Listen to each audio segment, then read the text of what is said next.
Okay. So please, if you have any questions on the subject, what was told here, and also other, not Kriya, anything else which we need to pursue, to look into, you are welcome to put up your hands and then we will discuss. Looks like everybody has understood now.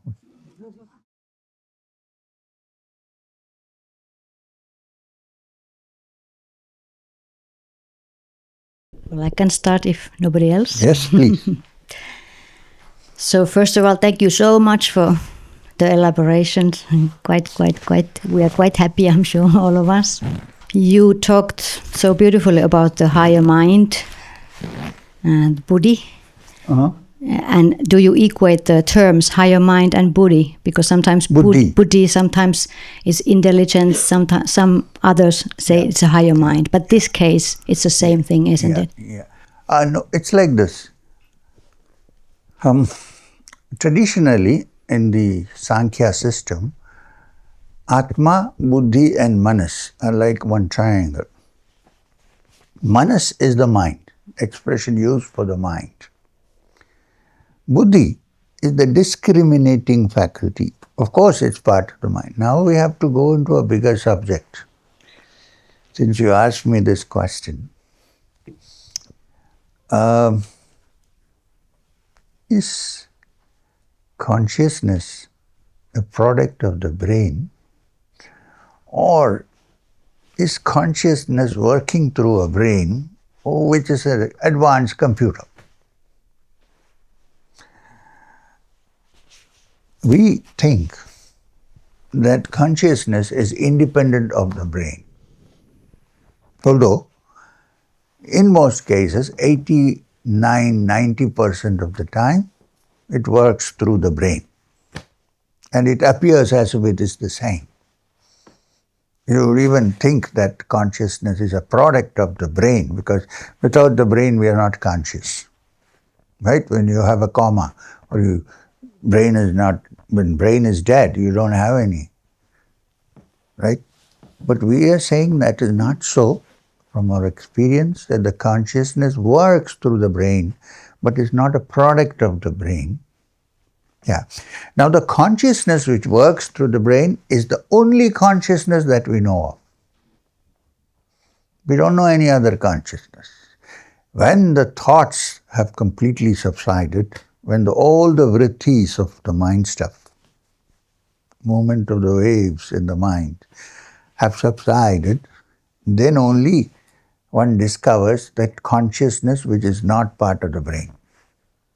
Till then, all things which we call consciousness is part of the brain, because we are conscious through our sense organs, the brain sorts it out. Right? Now, where does buddhi come in this? The discriminating capacity of the mind, of the brain, let's say, to say, hey, could be that the consciousness is different from this material stuff that is there. When that begins, then buddhi plays a role. Even for ordinary intelligence, one says buddhi. For a child who is not studying properly and doesn't understand, however much you say, no buddhi. I mean, that's common expression. So in this context, it would be same as Vijnanamaya kosha, right? The Buddhi. Discriminating faculty. Now if you divide in the Vedantic order of koshas or sheaths, which are basically imaginary, of course, there is no such separate sheath like that. Yes, then it will fall into that category. And so Ramana Maharshi says that the mind turned outwards is the ego and the mind turned inwards is the self. Ramana Maharshi said many things. But isn't that pretty much what also you are describing? One of the things that he said many other things. When the mind, now when you say mind, watch out. Ego is there only when there is the brain. And when the brain is working, there is an ego. Otherwise, there is no ego. So when the ego has in some way disappeared, that means the brain has stopped creating thoughts, creating patterns, creating questions, creating answers. In that state, what remains is the pure consciousness. Let me put it that way. So would the portal be what you just called earlier pure ego? You mentioned pure ego. You said first tranquility and then pure ego, the pure I-ness. Isn't it that I-ness that starts reflecting the This is Atman? because there is no human being who has no ego. Everybody, if somebody says, I have no ego, the person is lying. It cannot be. Even the greatest of saints had an ego, but it was a pure ego. So, one can only say that the ego is that part of the mind which says, I exist, I'm doing this, I'm doing that. This is the ego. Now, everybody has an ego. When one says, I am pure, I am free of, there is an ego, but it's a purified ego. Would that be the same as sattvic ego, the one who is able to? Yes. The one who is able to turn inwards. Yes, which means still the ego is there, mind you, because without ego I cannot say me, I. When I say I, there is already the ego there. It may be a silent ego, bad ego, good ego, sattvic ego, tamasic ego, but it's there. So slowly when the ego, now please, the ego is not a material thing. It's a feeling, it's a process. When that turns so quiet and peaceful, then it begins to experience a bliss in itself, and that bliss makes it more settled down and relaxed. That sattvic ego then understands that when I cease to exist, there is only that which is beyond, the greater ego, which is, wait. So that sattvic ego, one cannot do anything. It will be there. It has to dissolve by itself. We cannot do anything about it. It will remain with us till we die. At death, it dissolves automatically. Otherwise, it's still there, but you can in deep meditation dissolve it. But when you come back to normal life, it's back. It may be sattvic, but it's back. Otherwise, we cannot survive or exist in this world. But isn't that sattvic ego the same as that subject that starts recognizing and realizing its true essence as consciousness? Yes, of course. Yeah. It is. Yeah. But it is not the consciousness. It starts recognizing, it begins to see, oh yes, this is what it is. Okay, I'm going to look at it from another angle. You see the tree? The tree is very conscious. You don't see any ego, but it's very conscious. And there is no brain. You don't see any brain in it. Is there a special organ called the brain in the tree? No. Every little cell is a brain. Every little cell does its own work. It has its own intelligence. It doesn't have a brain. But that doesn't mean it's not conscious. Because when there is no water, then the roots go to find water. Who is directing it? There is no brain. Consciousness. When there is no sunrise, branches will go and move and try to get sunrise. But there is no brain sitting there and saying, do this. It's built in. Now that is consciousness in the outside world. Right? And you see that doesn't need a brain. In the same way, when we come to the pure conscious, till then we need the brain to find this out. Then there is no need of the brain. It directly works. Okay? Now, in such a person, the ego has been purified into sattvic. And therefore, it works, but it is fully aware that even without it, consciousness is there. You're saying something, sorry. No, I wasn't, but it's wonderful. So the pure ego starts recognizing and reflecting until it stops. it dissolves. Yeah. So it would be the same what Ramana says, that the I-ness goes back to the heart or the self. Yeah, when Ramana says the heart, he's not talking about an organ, No, he says but about the self and the center heart. of consciousness, from where the consciousness manifests. Yeah.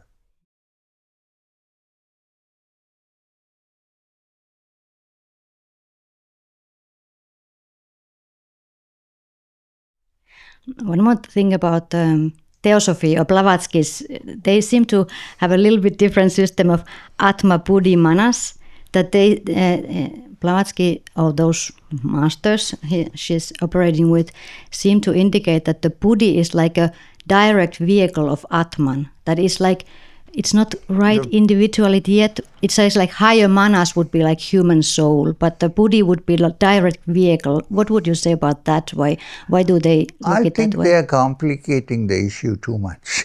Yeah. Seriously. Buddhi by itself means intelligence. Now, Buddhi, when it becomes very subtle, is the Buddhi they're talking about. So, Blavatsky, of course, was a great person. She had some spiritual teachers. Then, see, the problem with Theosophy is it goes into too many, tiny hair-splitting arguments and that different realms and different beings and this whole thing. So it's better to study Blavatsky, but not study other writers on Theosophy. No, but this is from Blavatsky herself, from Secret Doctrine and such teachings. It's and they are dividing it that way. So Yeah, that is their way of dividing. In India, nobody bothers because there are 6 systems of schools of philosophy. There is one school which says the world does not exist, there is only the Brahman. The other school says, yes, both exist. And the third school says both are different. So, in India, they were always researching on different views and different attitudes. So, it is not a good idea to stay, caught up only in one. You should have a wider picture. To start with, yes, the world is different, the spirit is different. As you go, you find that different and non-different. And then when you reach, finally there is nothing but the Brahman. So it's more progress in the mind than the theory. Also, sometimes people get so caught up in theories. It's good to free oneself from many theories.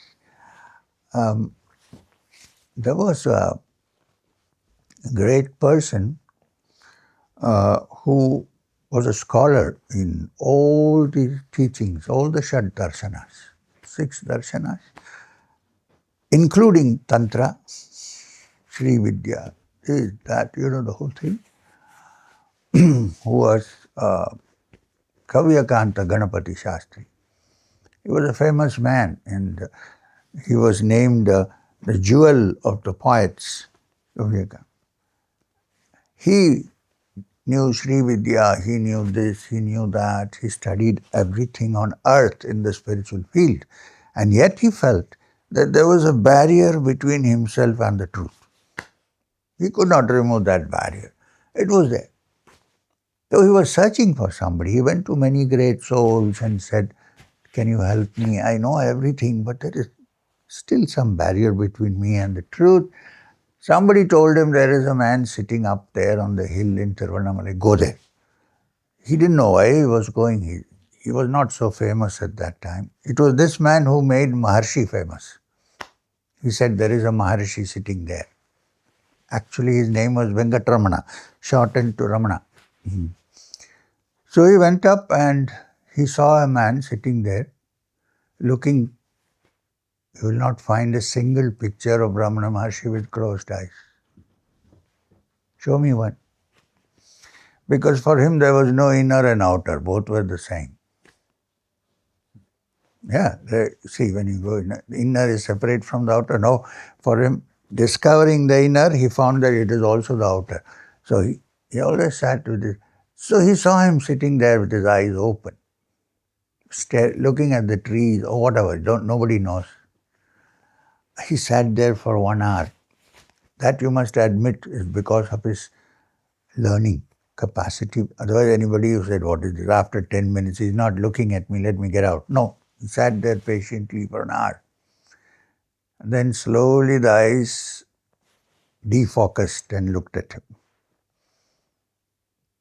He just waiting, and Maharshi hardly spoke. Ramana hardly spoke. We keep talking all the time. He was silent. And he just put up his hand and did like this. Which means what? It's a typical Indian gesture saying, what? What do you want? This man was waiting for that, for the coup. What do you want? He started off. Took him quite some time. Tell him all the things that he has done. Starting with Vedas, Upanishads, Gita, Sri Vidya. Incidentally, he also read Theosophists, all that. And he said, still there is a barrier between me and the truth. I know the entire Upanishad, everything. What do I do? Now, Maharshi said quietly, can you shut up for a minute? 1 minute, can you just shut up? He got it. Because he was a person who was almost there, but he was waiting for that. You know, he got what he was trying to say, that this mind of yours, which says, I know this, is the problem. Be quiet, and you're there. So he became quiet and he was there. And he came out and said, there is a Maharshi sitting there. Why are you wasting your time? Go there. And Maharshi was caught in the circus.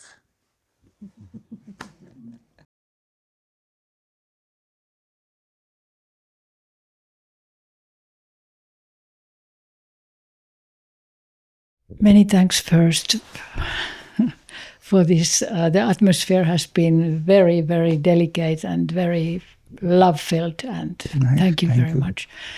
All good people. Yes. It's about meditation and practicing that meditation. And it's about doing good things. I read, I don't believe, but I follow also social media, and I read in Facebook about the Dalai Lama, and he was writing, or there was a sentence about him. He was saying that this is my interpretation about that sentence, because I don't remember it straightly, but he was saying that meditating itself and practicing it continuously doesn't bring you to the truth if you don't do good things and provide kindness and help the world. That is something like that. Very true. This is what we were doing here, studying today. The qualities of mind which has to be developed by the practitioner is kindness in doing selfless service to others. That helps and supports your meditation. If you know the difference between the Mahayana Buddhists and the Theravada Buddhists, the Theravada Buddhists are the original Buddhists. In Bodh Gaya, where Buddha was there, it is all run by the Theravada Buddhists. They don't believe in the Mahayana. They don't know who is the Dalai Lama. They don't know. I mean, they know, but no Dalai. So they have only the Buddha and the sutras, right? Now their belief system is that you have to attain nirvana through meditation. When you attain complete nirvana, you are a master, you are an arhat, and that is the end, full stop. The Mahayana Buddhists have a theory which is very, very deep and interesting. Mahayana is where the Dalai Lama belongs to. The theory is that some people are happy with finding nirvana through meditation, and they remain absorbed in it. There are others who have progressed and who have put one step across into the other. But then they say, hey, how can I be so selfish and remain absorbed in this and be an arhat? There are so many people suffering because they don't know about this. So let me take at least one person with me. Till I take all the people in the world who are suffering to this path of nirvana, I will come back again and again. I don't want to go there. Such are called the bodhisattvas. That is the theory of the bodhisattva. So, it's such a tremendous thing. I mean, it's not so easy. You are there. You see it. You're almost there. But she's saying, hey, wait a minute. This is wonderful. But there are so many who don't know, who are suffering. Isn't it better to get them all? Because if I go now, I'm absorbed and settled and I'm an arhat. It is over. No, I will take some people. And there is a theory to the bodhisattva. They say, as you're born again and again on this earth, at some point, someone of yours must have been your mother. And therefore, all are your mothers in some way. So, male or female. So, I will not rest. I don't mind coming back, even though I know that if I come back, there is suffering, which is connected with the body. But because of compassion and love, I want to take as many people as possible to that. Till then, I'm not going to rest. I'm going to come back again and again. This is the compassion which the Dalai Lama is talking about. It's a tremendous thing. Otherwise, people would be happy sitting in samadhi. It's okay. But there are some who are more advanced, who have a tinge of compassion in their hearts. You can't cultivate compassion. It's there or it is not there. When it happens, then you find that kindness, compassion, doing selfless service to others is what takes you towards that nirvana. This is what has been discussed here also. The yogi considers everyone as his own self as everybody's self, and thus therefore helps as much as possible whoever he can. And then also practices meditation. Both have to go hand in hand. I fully agree with that. If through deep meditation, if one thinks that one has attained the highest level of meditation and one does not feel compassion to someone who is suffering, he is not reached. Not possible. Every suffering begins to eat you. You want to do something about it. He is absolutely right.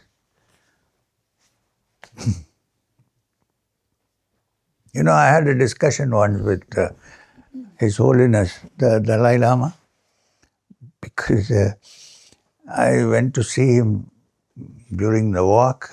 He was in Delhi. So somebody arranged for a meeting, and he was staying in a hotel in the Taj. So they took me inside to see him. This was when the walk was about 15 years ago, maybe 10 years, I don't know, can't remember. So he was waiting at the door when I went. I was quite shocked. And there were diplomats waiting outside to meet him because he's also the temporal head of Tibet, not only the religious head. There were so many people waiting. He stood there near the door when I came and said, "Come in." So I was wearing shoes. I said, "But Your Holiness, I need to take off my shoes." He said, "No, I'm wearing shoes, come on." Went and sat there. Somebody had already given him a copy of my autobiography, which was there on the table. So he said, "I was waiting to see you. You wrote this." "Yes, Your Holiness, yes." Then he said, he took it and put it on his head like that. Then he put it back. And then he said, "Look, I wanted to discuss something with you." So somebody is telling him, "Oh, that ambassador," he said, "Ask them to wait." He said, "Okay, so what is it?" He said, "I have listened to your Upanishad teachings." I was shocked. I said, "I have seen on YouTube." "Oh, okay. So what is..." He said, there the Upanishad is saying, and you're teaching, that even the mind cannot reach there, the Supreme Brahman, the Supreme Reality, even the mind cannot touch it. Now, if the mind cannot touch it, and that is the only instrument I have, what does it matter if there is the Brahman or not? It's there in his own place, and I can't reach it, so I don't care. What do I do? You said. I said, I didn't say. The Upanishad said, yes, he said, I understand. So, if even the mind cannot reach there, this is what it said. Yes, sir, that is what it said. Then what is it to me? I can never reach it, because that is the only instrument I have. Then he said, can you say anything on this matter? I said, I was about to explain to him what it means. When he said, can I say something? I said, yes, Your Holiness, please say something. He said, it simply means that the ordinary mind cannot understand it. An extraordinary mind can understand it. And all the sadhana we do is to develop the ordinary mind into an extraordinary mind. Then it understands. Not an ordinary mind. I said, this is what it is right, you're right. He said, right or wrong, it is the truth. Ha ha ha.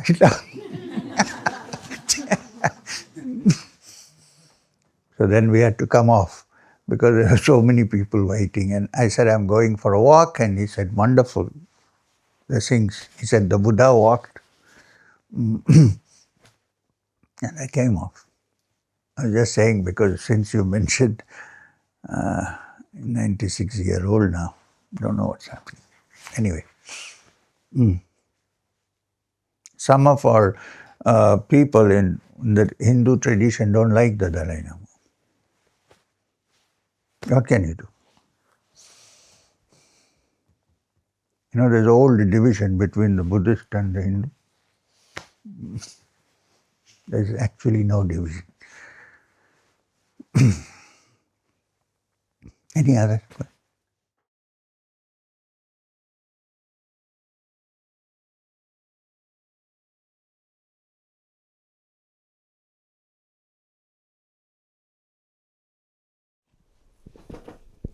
Thank you so much for the very, very inspiring and enlightening talks here.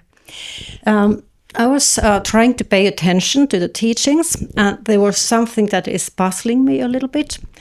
It's about, do we know each other or are we total strangers? And let me elaborate a bit. You said just a couple of minutes ago that if you're a yogi, you consider everyone to be your own. And then in another context, you said that if you're a yogi, everyone is a stranger to you. You consider everyone as a stranger because they are constantly changing. Yes. So is it so that we recognize in each other the spark of the God? But then as personalities or egos, we are constantly like changing and developing and moving. That is a very subtle point you caught on to. Huh? What are you doing here with these people? Okay. Practicing. So let me explain this a little bit more. You're right. What I said was, outwardly, people can change. But deep down, it's the same spark. As long as you look at the spark, everybody is the same for you. But in this practical world, you also have to look at the outside. So the outside can be like a stranger, it can change. But the inner being is always the same blissful soul. It doesn't change. Therefore, that blissful soul and this blissful soul are not two things, they are one. You cannot help recognizing it if you have an experience of the inner. That's probably what I meant. Probably. I'm sure of that. Thank you so much. Yeah.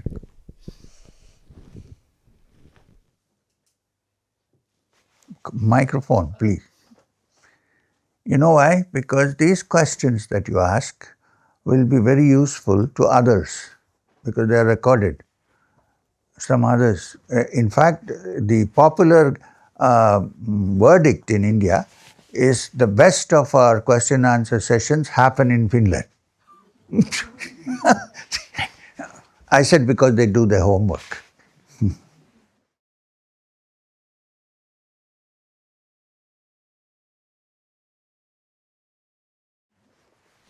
Okay, thank you so much so far. Could you say why the prayer or praying is so powerful? Praying. Pray and versus if you pray, you pray the divine or the supreme being or somebody like that, and the others and other hand, is it said that the supreme being or the divine is already know what you are thinking before you start praying, but still it's good to pray or ask. What's the power of the prayer? Let me explain this. You know, a prayer comes when we are helpless or when we know I don't know what is going to happen tomorrow. So there is a feeling in me, let me ask for help. Now one begins to understand there is no point in asking help from human beings. I mean, sometimes yes, sometimes no. But the divine is always there. So that is one point where I can ask for help. The desire to pray happens only when we begin to understand our limitations. We are so limited. We are many times so powerless. So if there is a supreme being, I believe there is, but somebody says I don't know, but if there is a supreme reality which knows everything, which has infinite power and which can help you, probably prayer is the only way to connect. Now what happens in prayer? You already said to yourself that I am powerless. Right? I am surrendered. I say, this is all I can do. I cannot do anything more. So my ego has already been chopped to pieces. I'm suffering. I'm calling for help. Now that prayer has an effect. Now whether that being who listens to the prayer is sitting in heaven or sitting inside you, it doesn't matter. I would say everywhere. But this prayer becomes so strong because first you have demolished yourself. If you're not demolished, why would you pray? Oh, I will do it. Oh, I can't. I'm helpless. So I have demolished. And when I'm demolished, then there is one thought which is going towards the higher being. It may be inside us. It may be inside and outside. It may be in the sun that rises. It may be in the birds that chirp. Maybe in the wind that blows. It may be in the warm sunlight which has come now. It could be anywhere. Basically, it's inside us. So when we pray, some help comes in some form.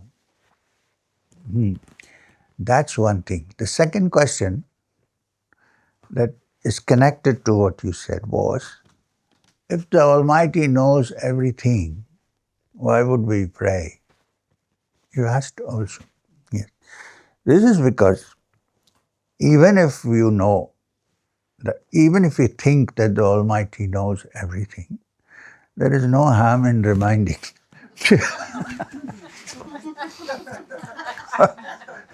I know you know everything, but please don't forget. There's no harm. Prayer is a wonderful thing. And prayer should be simple. Prayer should be, look, I need help. I don't know who you are or what, but I believe there is something and I'm asking for help. You can also say, I know you know, but please. That's a good form of prayer. We all pray. Before we meditate also, why do we say, Sri Gurubhyo Namaha? I bow down to the Supreme Guru. A great teacher is no different from the divine, which is why we do that. And there are simple forms of prayer. Spiritual goodness and also material.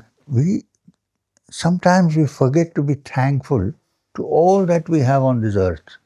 Have you thought about it? If the sun doesn't shine, there is no photosynthesis. You don't have anything to eat. If the cow doesn't give milk, you have no milk. If the earth doesn't produce plants, you don't have food. But we take it for granted. We never, maybe we do, but generally we just forget it and we are not thankful. So thankfulness is another form of prayer. To be thankful to all the things that we have. When I went to school in a Christian convent in school, because it was the best school for my father, so we put him there. So I went there. It was the Holy Angels convent. Well, some of the sisters were not holy angels, but anyway. So we had a prayer in the morning. It was very simple prayer. It said, Father, we thank thee for the night and for the pleasant morning light. Simple prayer.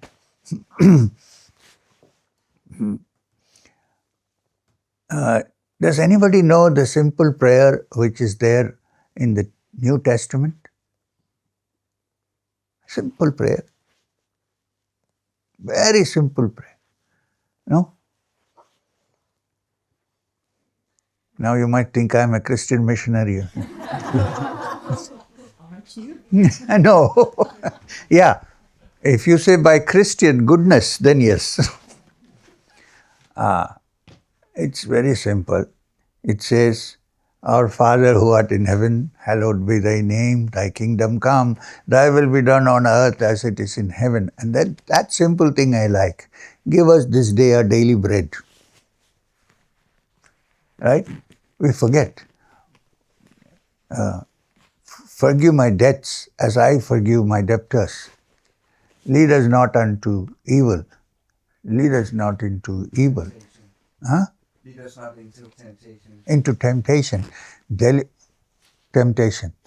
Lead us not unto temptation. Deliver us from evil. For thine is the glory forever. Amen. Simple prayer. I especially like it because it says, give us this day our daily bread. We will have to learn that at school. Oh, yeah. But we forget, no, when we grow up, all this is, crap. But all this has some meaning.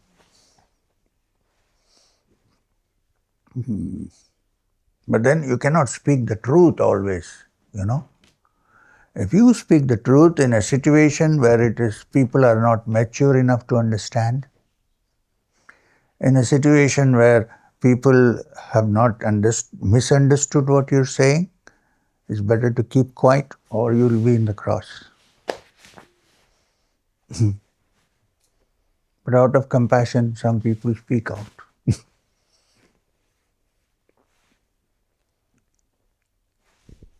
Thank you. Sorry, I went round and round, but then I had to answer your question. So.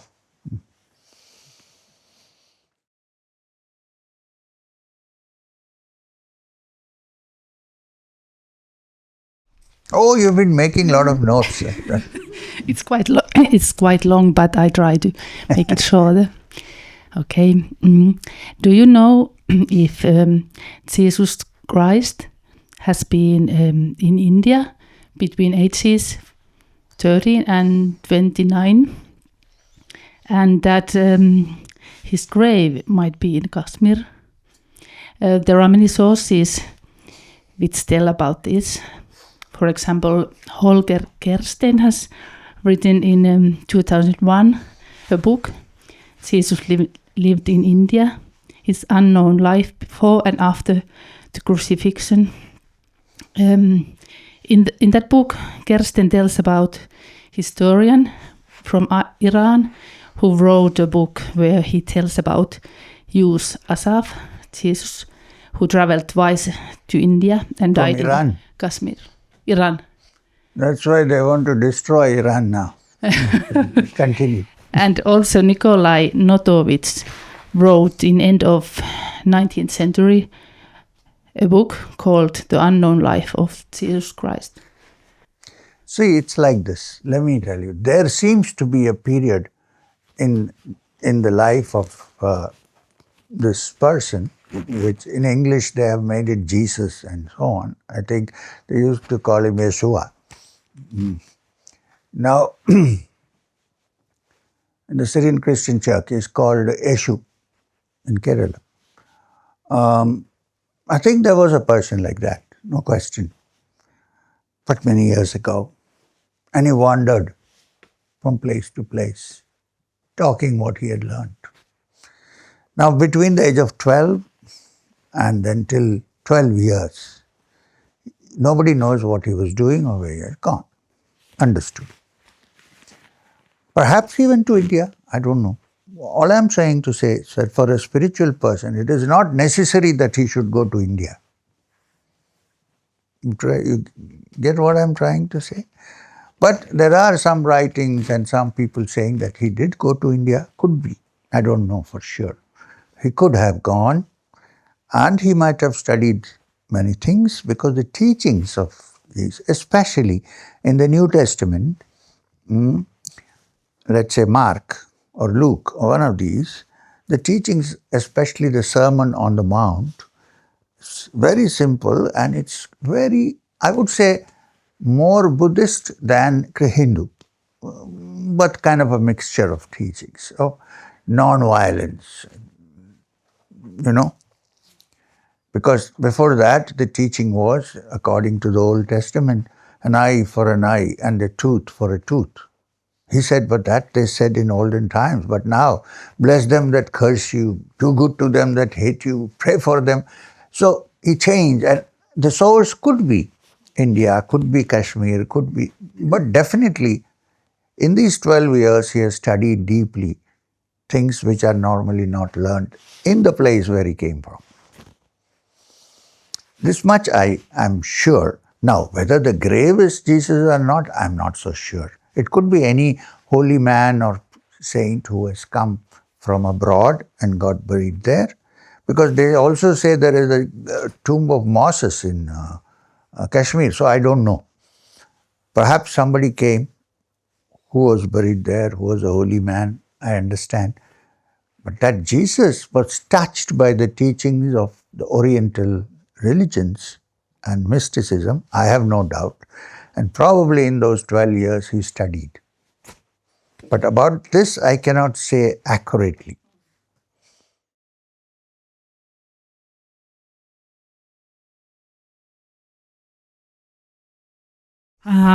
My question concerns a nervous system, identity, energy, and practice. As we know, our body is an incredible vehicle for us, and we may use it as a tool to expand our awareness and get more and more conscious. So we can do our practice through Kriya Yoga or breath work and meditation and other body awareness methods. So I'm wondering the role of our physical body in the means of doing practice to get or to deepen our awareness. So is it like that we could actually use our physical body to reach all different planes of consciousness, and that I mean reaching like also experiences or awareness from a level of our astral body and mental body and so on. So are there any limits to our body? I mean that could we actually dive in through our physical body to all those different bodies that we have. Mhm. So that is there kind of limitations in that, or is that actually possible? Well, from the ultimate point of view, there are no limitations. But to begin with, you're right that the body has physical body apart from eating, drinking, working, having sex and dying. There are other wonderful, what shall we say, possibilities for the human body. Now for this, the human body has been equipped with certain channels, especially the central channel, which is in the spine, which we activate during Kriya, and the part here, which is the brain, inside the brain, the pineal gland, and the endocrine system, and the whole body. Through meditation, through techniques, one can accelerate one's awareness of this body and the subtle levels of existence. I deliberately avoiding the word astral because it's so much in the YouTube, astral body. Somebody told me the other day, can you come in my astral body and go around my bed? I said, I have other works to do. So, yeah, so that's why I'm avoiding. But yes, there are different planes. If you have a physical body, you certainly have a subtle body. For me, there is no doubt. And that again has a subtler. So there are many levels of, yes, you can use your body if you know exactly which centers to touch and where to make your breath work. You can ascend from the gross to the subtle and go to the higher levels of existence. Yes. Only that this body which is born and dies, as by itself it is limited, but it can be made subtler through practice. But it will not last forever. The inner bodies are there which last longer. And finally the inner self, which is free of all the different bodies, is always in existence. So this body has been equipped for us to be able to communicate and move forward in this area. All the radar systems have been built. All the Wi-Fis are there. Everything is there if you know where to look and how to find. It is certainly an instrument which has much more than normally it does, only eating, drinking, sleeping. No, much more. There you're right.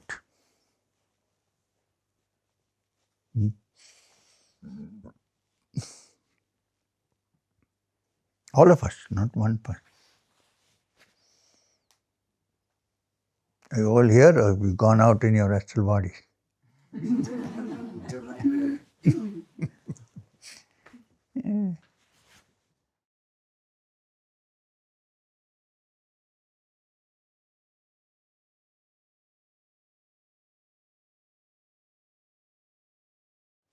Thank you for the lectures today and yesterday. I actually have a question as an Indian person navigating cultures. We should ask a question as a human being of this world, not as an Indian being. That's even better because my conflict is that. Yes. The conflict is, one question is about right living. So as an Indian person, my parents expect me to live a certain way. So how much of that should you carry, the burden of that? They're very patient. But how much of that should you, what is your responsibility? And because at the same time, when I meditate, I feel that none of that matters. But then you have an incarnation, and there's a reason that you're born in a certain culture. So then do you have a duty? Or can you let go of it? Or what is the right?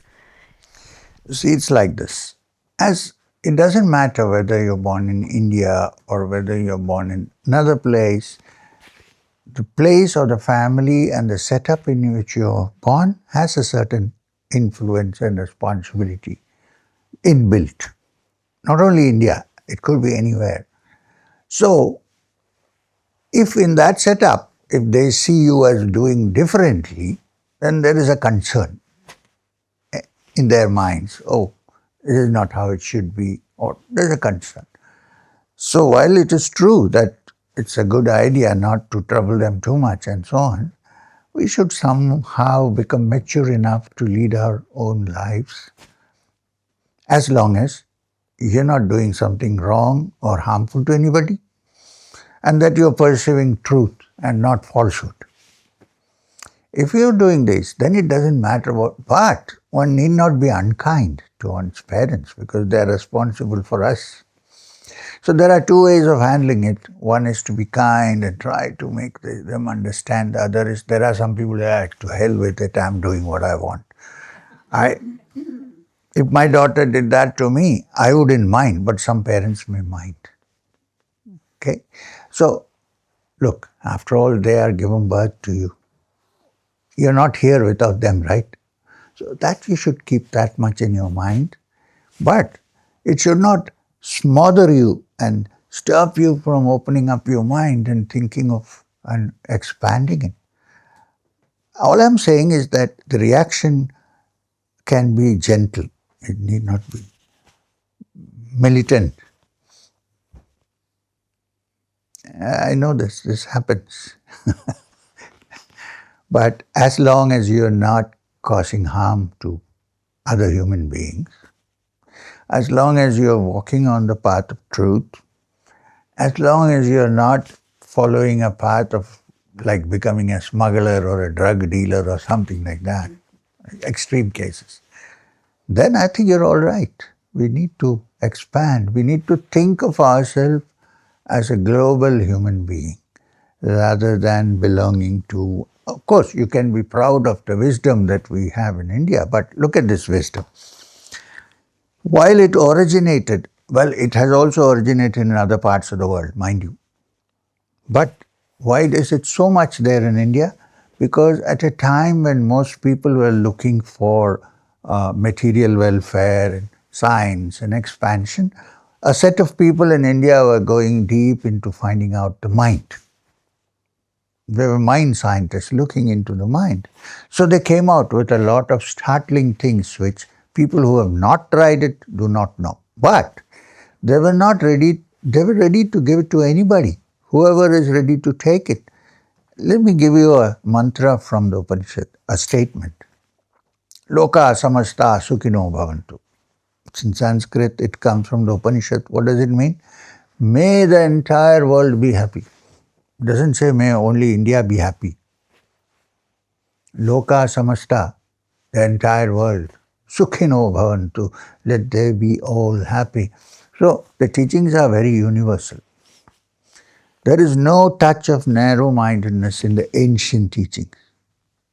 Later on, they became stratified and caught up in caste and creed and community. Finished. So if you keep that in mind, you can be proud that I'm an Indian, but you can also understand that the Indian is also part of the world.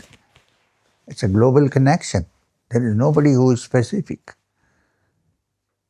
Keep this in mind. Rebellion, I wouldn't say is bad because I'm a rebel myself, but it can be gentle. You know, in my case, I ran away when I was 19.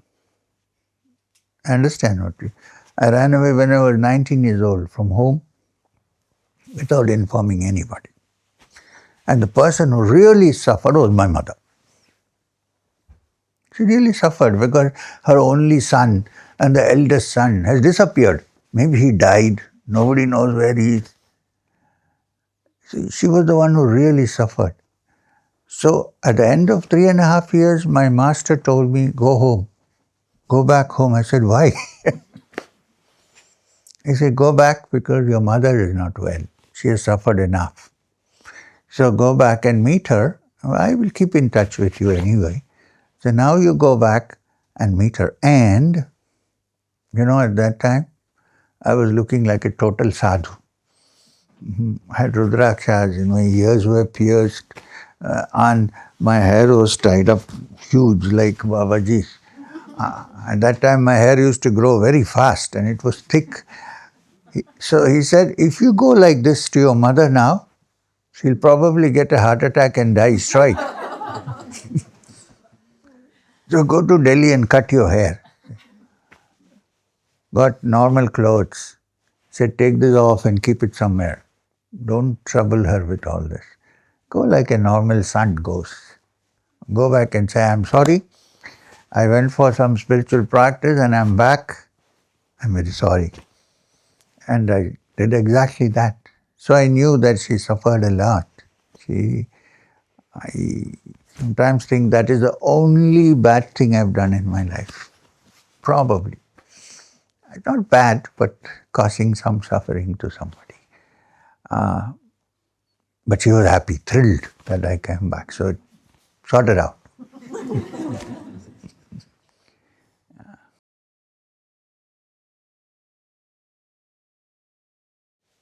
This is about meditation. What is the right amount of meditation?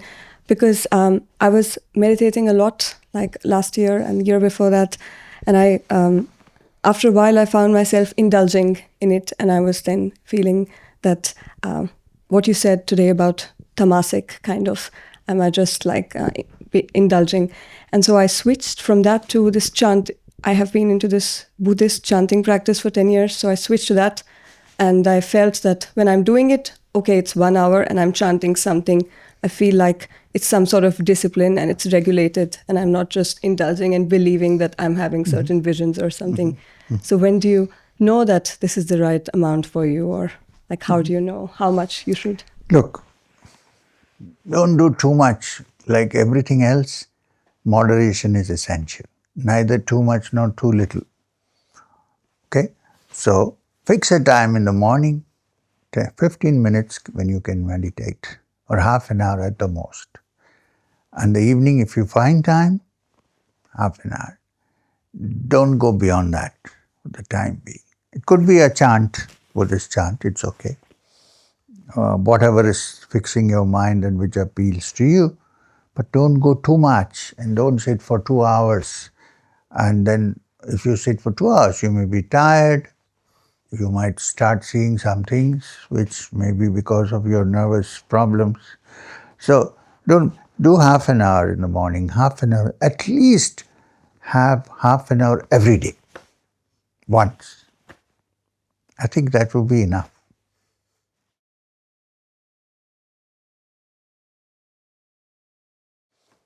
Your chanting was quite good in the morning. Thank you. A little bit of corrections here and there. Thank you for everything so far. My question is, what is the connection between Sri Guru Babaji and Krishna? And because in your second autobiography, I don't remember exactly how do you write it, but you write something that Krishna says to you that he will send an emanation of him, or he will send someone to you. Is that somehow connected to Sri Guru Babaji? Yes. That's exactly what I said, and that is what it is. I clear your doubt now, yes. But then, you'll have to take it on faith that I had a chat with Krishna. Only on faith. There's no proof that you can get. You cannot disprove me, of course, but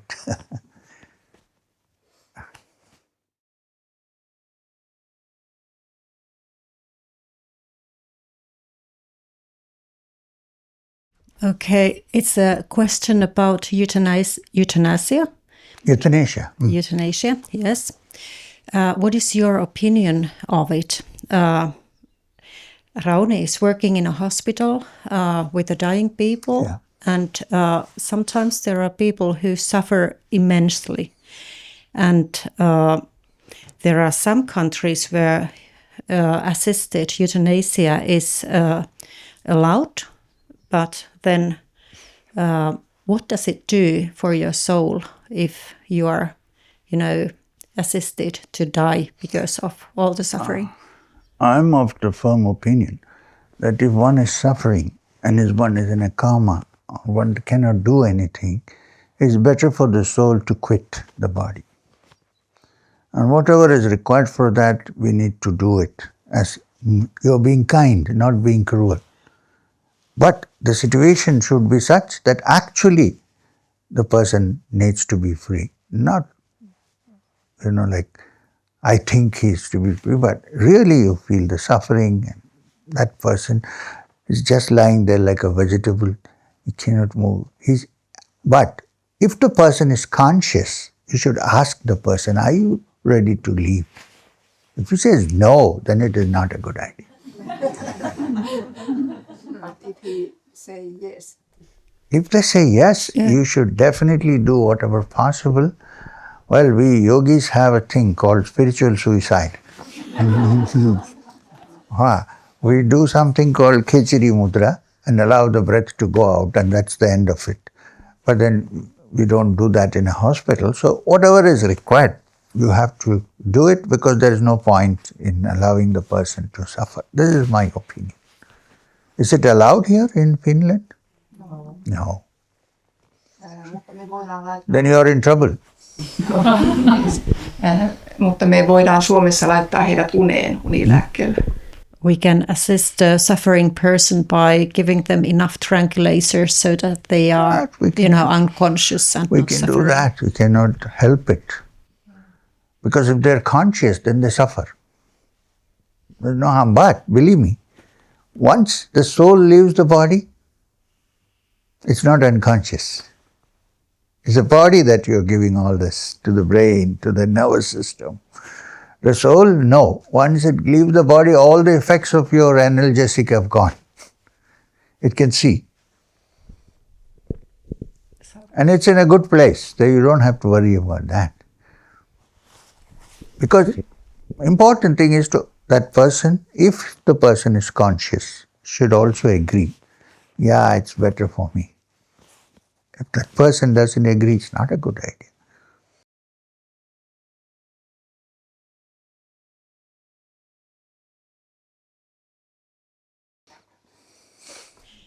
I would have a following question to this.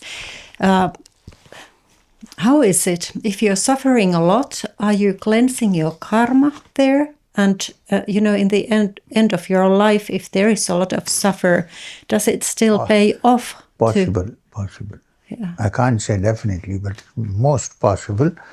In fact, there are some really advanced yogis who have also suffered. They have suffered because we think that this is the last life and they're finishing everything off. There's no chapter left, close. But their suffering is different from a normal person's suffering. Deep down they don't feel anything. Outside there is pain, they say, it's paining. But then when they are in a trance, there is no pain, there is nothing. So, what was the question? Sorry. About the karma, if you're releasing your karma by Yes, suffering. you are. There's no question. Karma means reaping the fruits of your actions. This is the meaning of karma, actually. Which means for every effect, there has to be some cause. And if there is an effect, it had a cause. And I am responsible for the cause. Therefore, I have to finish it. I have to complete it. So this is karma. Thank you. Thank you. Oh, I didn't know that. In Finland, you are not allowed euthanasia. There are some countries which... The Netherlands and Switzerland, I suppose. I think Switzerland, Netherlands... Canada? Probably. I think it's a good idea. You're suffering so much, you want to go and say, no, stay. It's like I'm suffering in a place and I want to go, and everybody says, no, don't go. I mean,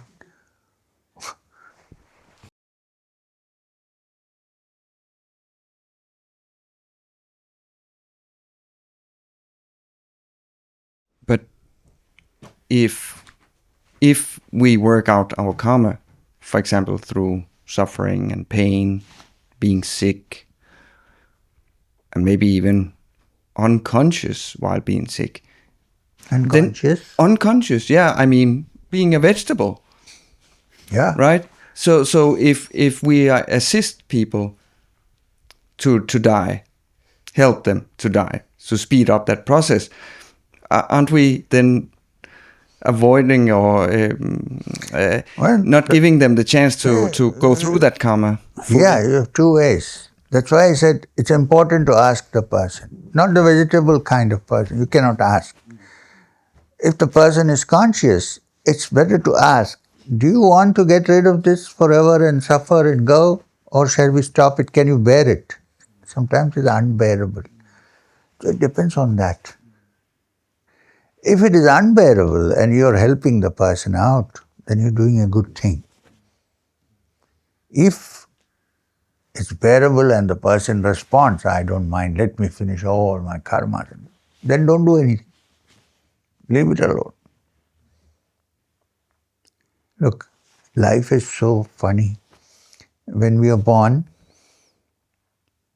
we are helpless. Really. When we are born as a child, we are helpless. We can't even go to the toilet. Somebody has to take us. And if we are hungry, we can only make, nothing you can do. You're completely helpless. You can't walk out. You want to go out, you look out of the window and show your eyes and the mother is taking you there. You're helpless. Then you grow up a bit and then you are able to do things on your own. And then I think, now I can do everything. I'm powerful. I can. Then comes old age. Same process, like a child. I'm lying. Sometimes I can talk, sometimes I can only do this to go to the bathroom. You're as helpless as a child. Only in the middle, I can do some things. And therefore I think, I can do anything in the world. I'm independent. But really not true. Even your breath, if it stops, you cannot revive it. Right? What happens when people die? Gone.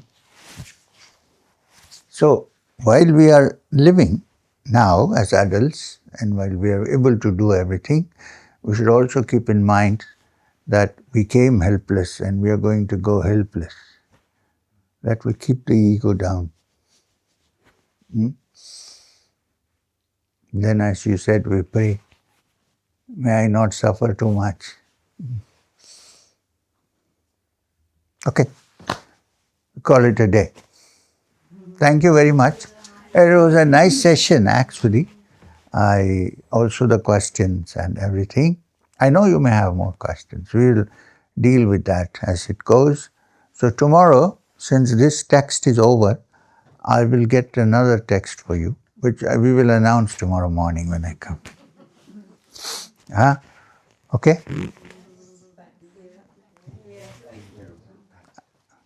You're enjoying, I hope? Yes. Because I am enjoying.